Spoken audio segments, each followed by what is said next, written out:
wag. Kasi nga, yan yung little helper. And sabi nila very common kasi yung santan. Pero di kasi ako pwedeng magtanim kasi dagang koy ng kapatid ko. Magandang araw. Ewan ko ba kung lahat makaka-relate dito. Pero after mong ihatid sa school yung anak mo, yun pa lang yung time mo para sa sarili mo bilang isang nanay. Ako kasi sinispend time ko sa aking mga halaman pag nagkakape ako. Nakikita nyo naman, kinakausap ko pa talaga yung mga halaman ko. Para kasi sa akin, para ko silang mga adopted na mga anak. Tapos, alam mo yun, ang saya-saya tignan pag nakikita mong lumalaki yung mga halaman. Nakakalungkot din kasi minsan namamatayan ka din ng halaman. Alam mo yun, yung happiness and sadness ng pagiging plantita. Yung parang nagdagdag ka lang ng responsibilidad mo bilang isang nanay, tapos nag-adapt ka pa ulit ng isa pang anak. Pagkatapos ng isa, kailangan may aasikasuhin ka namang isa. Siguro ganyan talaga pag nagkakaedad ka na, nahihilig ka talaga sa paghahalaman. Yung halaman kasi sumusunod lang sa'yo, nakadepende lang sa'yo. Sorry, medyo mahina yung volume dito. 1 month pa lang yata yung garden ko dito. Yan, may tinanim akong mga, hindi ko alam kung anong bulaklak yan eh. Sorry, maririnig na talaga dito kasi malapit kami sa, what they call that, sa kalsada. Ayan, ito, tinransplant ko to. Pero pinutulan ko yan, magbubunga na sana yan, buti na buhay. Kasi nga, dati niyang pwesto is, ano tawag doon, nasa bandang Alulod. Kaya yun. Ito naman, yung seeds nito hindi ko binili. Yung 'di ba bumibili yung kapatid ko ng fresh flowers every Friday kasi market day dito sa amin every Friday. Napaisip lang kami kasi may nakita kaming mga parang mga seeds niya, kulay itim. So nung na-dry out siya, pinagpagla namin yung mga seeds and wala, ito na siya. Tumubo siya. Ang maliit na version niya, meron pala ako dito. Ito. Ganito siya kaliit. Pero ang cute ng bulaklak niya, parang kulay violet yata. And sabi nila very common kasi yung santan, pero dito sa amin, sa bahay namin, nahirapan ako magpatubo ng santan. Ito last year ko to pinatubo. Last year yata, yeah. Ayan, malaki-laki na siya.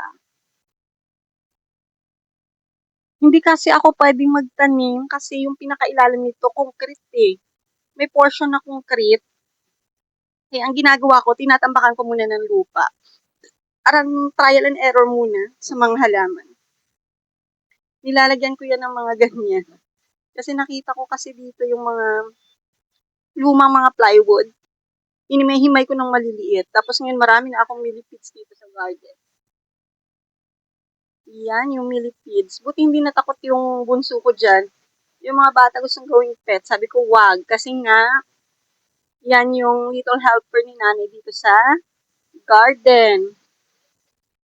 Next time, papakita ko sa inyo. Ang tataba na din yung mga earthworm ko dito.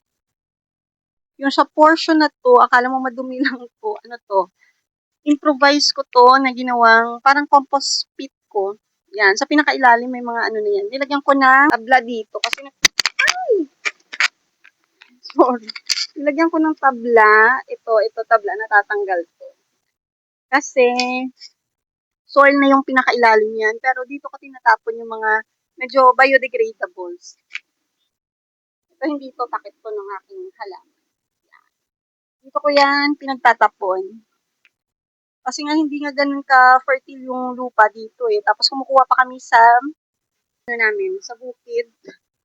Yung mga manure ng mga manok. Tsaka nung kalabaw. Yun. Yan. Maliliit na yan is, ano to? Flowering plants din yan.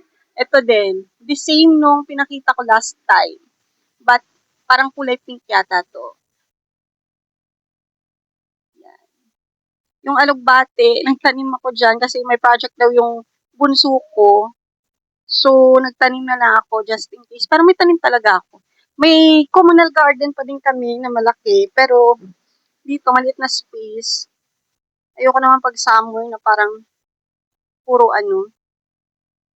what they call that, puro alikabok lang. Yung nag-iisa kong pipino na bunga, ayan, nabulok.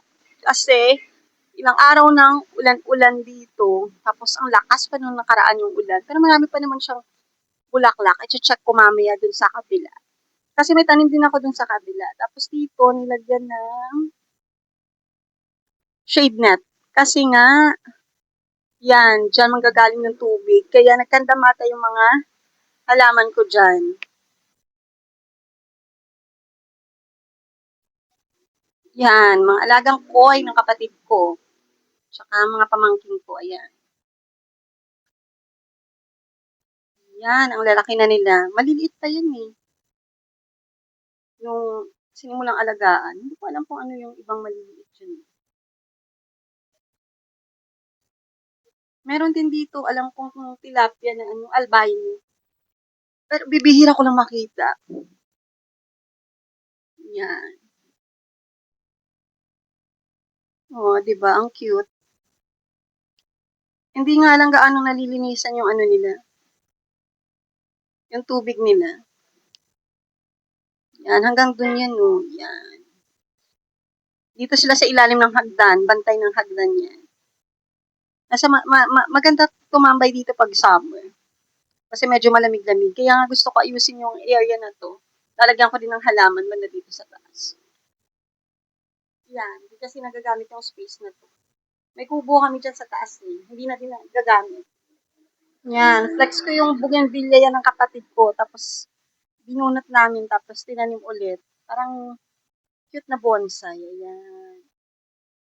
Hindi pa yan namumulaklak eh. Kasi, ilang beses ko siyang lilipat. Pero okay naman siya so far. Hindi naman nabubulok yung ugat niya.